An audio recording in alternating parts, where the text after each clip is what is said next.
ओम शांति, ओम शांति,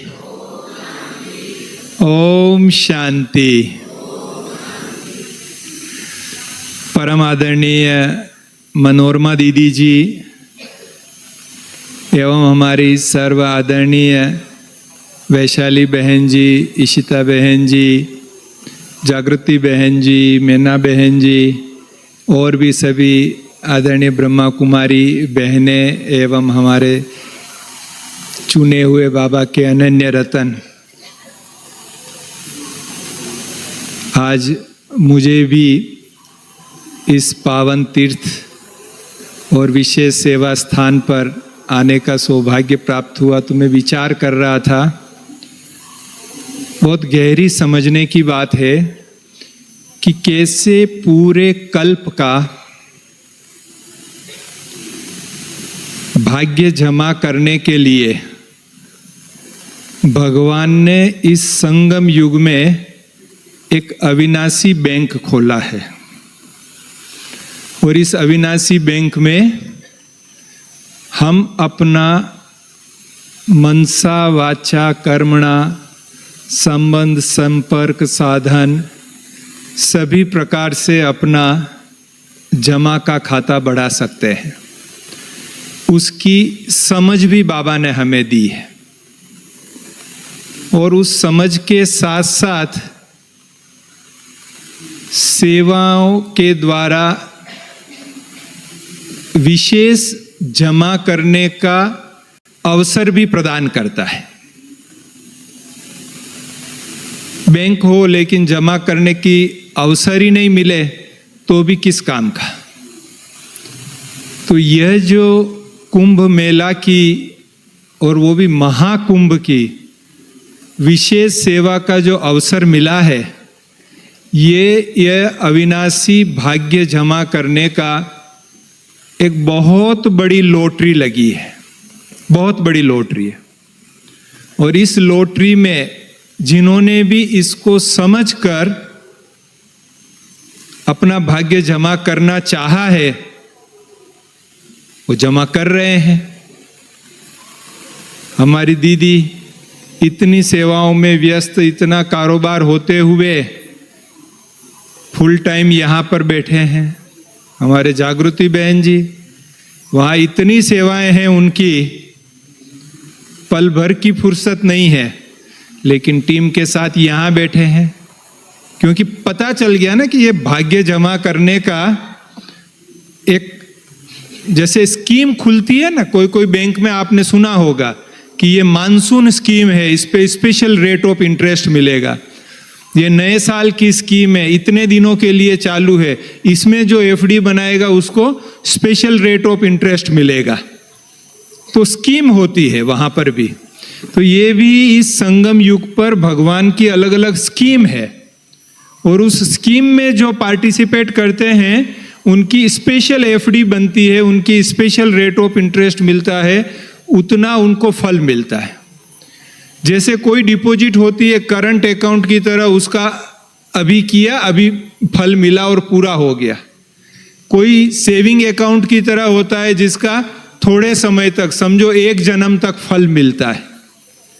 कोई time deposit होता है उसमें 21 जन्म तक फल मिलता है। लेकिन ये तो फिक्स डिपॉजिट की स्कीम खोली है भगवान ने, जिसमें 84 जन्म तक फल मिलने वाला है। ऐसी विशेष स्कीम भगवान ने खोली है। अब जिसको समझ है कि हाँ 84 जन्मों की डिपॉजिट की स्कीम है, तो वो 84 जन्मों वाले में लगाएगा। और ये कोई लोकल प्रयागराज के लोगों की सेवा के लिए ही ये स्कीम खुली है, ऐसा नहीं है। आप देखेंगे पूरे भारतवर्ष से, अलग अलग राज्यों से आत्माएं यहां पहुंच रही है। ज्ञान का बीज यहां पर उनमें डाला जा रहा है और अपने अपने स्थानों पर जाकर वो जरूर बाबा के स्थान पर विजिट करके अपना श्रेष्ठ भाग्य बनाएंगे।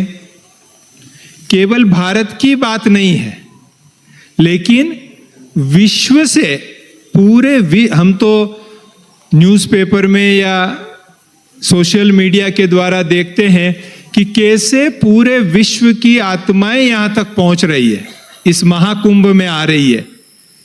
तो वो ज्ञान स्नान भी कर रही है और वो स्थूल पवित्र स्नान भी कर रही है, तन मन दोनों को निर्मल बना रही है। तो ये एक बहुत बड़ा महाकुंभ में भी विशेष कुंभ यहां पर है, जहां ज्ञान स्नान के द्वारा आत्मा को परी बनाने की विशेष सेवाएं चल रही है। समय एक ऐसी अमूल्य चीज है जो ऐसे ही तो चला जाएगा, अगर हम कुछ भी नहीं करेंगे तो चला जाएगा। अगर हम समय की विशेषता में देखें तो न हम समय बना सकते हैं, हम बना नहीं सकते ना बहन जी कि एक्स्ट्रा चाहिए 24 का हम 26 बना देवे, आज जरा जरूरी काम है तो 36 घंटे बना देवे, तो हम समय बना भी नहीं सकते। ये ऐसा अमूल्य खजाना है कि जिसको बनाया नहीं जा सकता। अब जिसको बनाया नहीं जा सकता उसको क्या करना होता है, बहुत अच्छी तरह से समझदारी से यूज करना पड़ता है, क्योंकि बना नहीं सकते, लिमिटेड है, बस उतना ही है। हम समय को रोक नहीं सकते, चलो बना तो नहीं सकते लेकिन रोक लेवे कि अभी का समय बहुत अच्छा है, थोड़ी देर रुक जावे, रोक सकते हैं। हाँ, भारत के एक उद्योगपति, वो उनके बेटे ने 22 करोड़ की घड़ी पहनी। कितनी? 22 करोड़ की। वो समय रोक सकता है वैशाली बहन? 22 करोड़ की घड़ी पहन के तो समय रोक सकता है ना? 22 करोड़ की घड़ी पहनने के बाद भी समय को रोक नहीं सकते। तो अगर हमने समय का उपयोग नहीं किया तो क्या हो जाएगा? व्यतीत हो जाएगा, चला जाएगा, रोक भी नहीं सकते। अच्छा, हम समय को स्टोर कर सकते हैं? सपोज हमको 10,000 रुपये दिए कि आप जाओ जरा मेले में कुछ खरीद के आ जाओ। हम खरीदते खरीदते 8,000 रुपया खर्च हुआ, रात हो गई, मेला बंद हो गया, तो 2,000 हम क्या करेंगे? पर्स में रखे कि कल खर्च करेंगे। ऐसा ही करते हैं ना कि भाई कल बाकी का रह गया वो कल खर्च करेंगे। समय में भी आज हमको 24 घंटा मिला, चलो हमने 16-17 घंटा यूज कर लिया, 8 घंटे को हम स्टोर कर लेवे कि कल खर्च करेंगे। ऐसा स्टोर कर सकते हैं समय को? स्टोर भी नहीं कर सकते। अच्छा, चलो कुछ गलती हो गई तो रिवर्स में जाके ठीक कर देवे, तो समय को हम रिवर्स में जा सकते हैं कि 2 महीने पहले ये गलती हो गई, चलो इसको अब ठीक कर देवे वापिस पीछे जाके। रिवर्स भी नहीं जा सकते। न हम इसे बना सकते हैं, न स्टोर कर सकते हैं, न रोक सकते हैं, न रिवर्स में जा सकते हैं। इतना वैल्यूएबल ये संगम का समय है हमारे पास। दुनिया वालों के लिए तो है वैल्यूएबल, लेकिन हमारे लिए तो बहुत ज्यादा वैल्यूएबल है, क्योंकि हमको समय का पता चल गया है कि ये समय कैसा है। कैसा समय है? 84 जन्मों के भाग्य जमा करने का थोड़ा सा समय। संगम कितने साल का है? 100 साल का। दीदी सबको पता है 100 साल का संगम है। कितना निकल गया? 89 तो निकल गया है, 11 साल बाकी है। उसमें भी 11 साल में भी कुछ तो नए दुनिया की स्थापना में जाएगा, 2, 5 साल, 7 साल तो उसमें चला जाएगा, कुछ तो विनाश में जाएगा उसके पहले। तो पुरुषार्थ का कितना बचा? 2-3 साल पुरुषार्थ का बचा। अब आप सोचिए कि इतने कम समय में 84 जन्मों का हमको जमा करना है, तो ऐसी जो लॉटरी लगती है, इस लॉटरी में जिन्होंने समझकर अपना जमा कर लिया तो क्या होगा? 84 जन्मों का भाग्य बन जाएगा। तो ये एक समझदारी की बात है जो ऐसे बेहद के सेवाओं में हम अपना जमा के द्वारा बचत का खाता बढ़ाएं। कोई कोई सोचते होंगे कि अरे इतनी सेवा है कि न तो अमृत वेला ठीक से हो पाता है, न मुरली ठीक से हो पाती है, बाबा को अलग से बैठकर याद करने का भी भाग्य नहीं बनता है। कोई कोई के मन में ये भी संकल्प चलता होगा।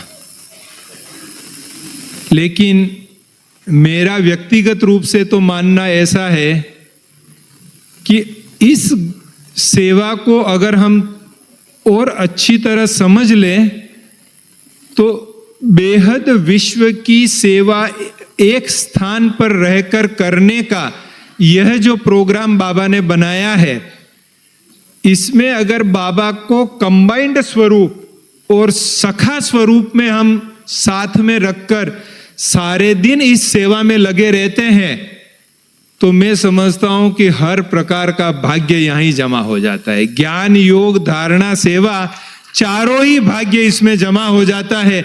अलग अलग विश्लेषण करने का कुछ रहता ही नहीं है, कुछ भी नहीं रहता। दीदी, आपने सुना होगा भारत के एक बहुत प्रसिद्ध संत हुए राम सुखदास महाराज जी, जिन्होंने गीता प्रेस गोरखपुर की हजारों किताबें लिखी है और हरिद्वार में गीता जो भारत माता मंदिर है वहाँ भी वो काफ़ी समय रहते थे। तो बड़े अच्छे संत थे, हजारों किताबें लिखी उन्होंने। तो उनका क्वेश्चन आंसर सेशन होता था। तो गांधी धाम में उनका सत्संग चल रहा था, तो सवेरे 5 बजे वो क्वेश्चन आंसर सेशन का रखते थे विशेष। तो मैं भी गया, ज्ञान में चलता था मैं, पर खास मैं उनसे बहुत, उनकी गीता की जो साधक संजीवनी बुक है उससे मैं बहुत पहले प्रभावित था ज्ञान में, भक्ति में। तो मैं गया उनके सत्संग में, तो सब प्रश्न पूछ रहे थे। तो मैंने भी एक प्रश्न पूछा। मैंने कहा, महाराज, किसी का मन अगर भगवान के प्रति समर्पित हो जाए, मन भगवान में ही लग जाए, तो उसका पितृ ऋण, देव ऋण, ये सब जो ऋण होंगे ये कैसे माफ होंगे? अगर वो भगवान के ही भगवान में मन लगा हुआ है और भगवान का ही वो सेवा कर रहा है, तो ये सब ऋण कैसे माफ होंगे? क्योंकि जब मैं ज्ञान में आया तो मेरे परिवार की ओर से, लौकिक परिवार की ओर से बहुत बंधन था और बहुत विरोध था। मैं तो शादी कराने को लेकर बहुत, और वही कहते थे कि पितृ ऋण से कैसे माफ होंगे, देव ऋण से कैसे माफ होंगे, ये तो सब करना ही पड़ेगा, ये तो सब होना ही है। इस प्रकार से वो बहुत मुझे समझाते थे, प्रेशर करते थे, वो सब करते थे। तो मैंने संत जी से ही पूछा, मैंने कहा इतने प्रकांड विद्वान है, संत है, ऋषि हैं, तो मैं इन्हीं से पूछूं इस सवाल का जवाब कि वो कैसे माफ होगा अगर जिसका मन भगवान में लगा हुआ है, जो भगवान के प्रति समर्पित हो गया है। तो उन्होंने बहुत अच्छा उत्तर दिया। उन्होंने कहा कि जिसका मन प्रभु में लग गया, जिसने जीवन भगवान के प्रति समर्पित कर दिया, उसके प्रति कोई ऋण रहता ही नहीं है। उसके सारे ही ऋण, सब कुछ माफ हो जाता है सब। पहले बोले जो भगवान का ही हो गया, उस पर कौन सा ऋण रह गया अभी? तो ऐसी विशेष व्यवस्था इस संगम युग पर परमात्मा ने हमें दी है, जो हम उसके बनकर, उसकी श्रीमत पर चलकर, उसकी रचना को स्वीकार कर, उनकी सेवा योजना में हम अपना भागीदारी बनकर 84 जन्मों का श्रेष्ठ भाग्य जमा कर सकते हैं। और मेरा अपना निजी अनुभव भी रहा है, थकान तो कुछ होती नहीं है, हैं? ऐसे उमंग उत्साह के सेवाओं में रहते हुए पता नहीं कहां से शक्ति आ जाती है। रात क्या होती है, दिन क्या होती है, ऐसे ही चलता रहता है। 2 घंटा सो लिया तो सो लिया, उसी में नींद पूरी हो जाती है। बस केवल एक अभ्यास जो है वो मैंने किया हुआ है, करता रहता हूं ऐसे विशेष कार्यक्रमों में, वो है कि बाबा को कंबाइंड स्वरूप में साथ में रखने का, सखा स्वरूप में उससे बातचीत करते रहने का और कारोबार करते रहने का। जब इतना भाग्य, इतनी हमको विधि आ जाती है, तो फिर दिन होता है, न रात होती है, न घड़ी देखनी होती है, न पल देखना होता है, बस लगे हुए हैं। बाबा के बच्चे आ रहे हैं, कोई बाबा को पहचानने वाले आ रहे हैं, कोई बाबा को भविष्य में पहचानेंगे वो आ रहे हैं, और उनके द्वारा उनकी सेवा करके हमारा श्रेष्ठ भाग्य जमा हो रहा है। तो ऐसे विशेष मेले में, ऐसी विशेष व्यवस्था में आप सभी भी यहाँ आए हुए हैं। यहाँ कौन कौन है जो विशेष सेवा में आए हुए हैं, वो हाथ खड़ा करें जो सेवा में आए हुए हैं। बहुत अच्छा, विशेष रूप से। तो ऐसा अनुभव हो रहा है कि विशेष भाग्य जमा हो रहा है, और जब भाग्य जमा होता है तो उसकी निशानी दिखाई देती है। बैंक में जमा होता है तो एसएमएस से पता लगता है कि हाँ क्रेडिट हो गया अकाउंट में अभी, लेकिन इस अविनाशी बैंक में जमा होता है, उसकी निशानी क्या होती है? चेहरे पर 10:10 होता है। आपने कभी भी न्यूज़पेपर में घड़ी की एडवर्टाइजमेंट देखी होगी। जब भी न्यूज़पेपर में घड़ी की एडवर्टाइजमेंट आती है तो उसमें 10:10 ही बताते हैं। कभी भी न्यूज़पेपर देख लेना और उसमें घड़ी की एडवर्टाइजमेंट देख लेना, 10:10 बताते हैं। क्यों बताते हैं 10:10? ये ऐसा होता है 10:10, ये 10:10 घड़ी में ये स्माइलिंग फेस होता है, घड़ी का स्माइलिंग फेस होता है। तो यहां पर भी जिनको अब अनुभव हो रहा है कि हमारे अविनाशी खाते में जमा हो रहा है, उसके चेहरे पर कितना बजा होगा? 10:10 हुआ होगा। समझो कि भाग्य जमा हो रहा है, खाता बढ़ता जा रहा है, ये ग्राफ ऐसे होता जा रहा है जमा का। और कितने दिन का है? मुश्किल से अभी 2-4 दिन बचे हैं भाग्य जमा करने का स्कीम। तो हाँ, ये है कि किसी ने यहां स्थूल में रह के भाग्य जमा किया है, किसी ने दूर में रह के भाग्य जमा किया है, किसी ने तन से, मन से, धन से, साधन से, संबंध संपर्क से, जिस प्रकार से भी भाग्य जमा करना है वो भाग्य जमा किया है और कर रहे हैं। तो मैं बहुत बहुत बधाई देना चाहता हूं हमारी परम आदरणीय दादी रतन मोहिनी जी की ओर से, हमारी परम आदरणीय मुन्नी दीदी जी की ओर से, हमारे भ्राता जी आदरणीय ब्रिजमोहन भाई जी की ओर से। मैं जब यहाँ आया तो अहमदाबाद अपोलो हॉस्पिटल में भाई साहब से छुट्टी लेके आया, कहा भाई साहब मैं कुंभ में जा रहा हूँ। भाई साहब ने ऐसे हाथ खड़ा करके मुस्कुरा के मुझे आशीर्वाद दिया कि जाके वो मुस्कुराहट सभी तक फैलाएं। ऐसे भाई साहब ने आशीर्वाद दिया।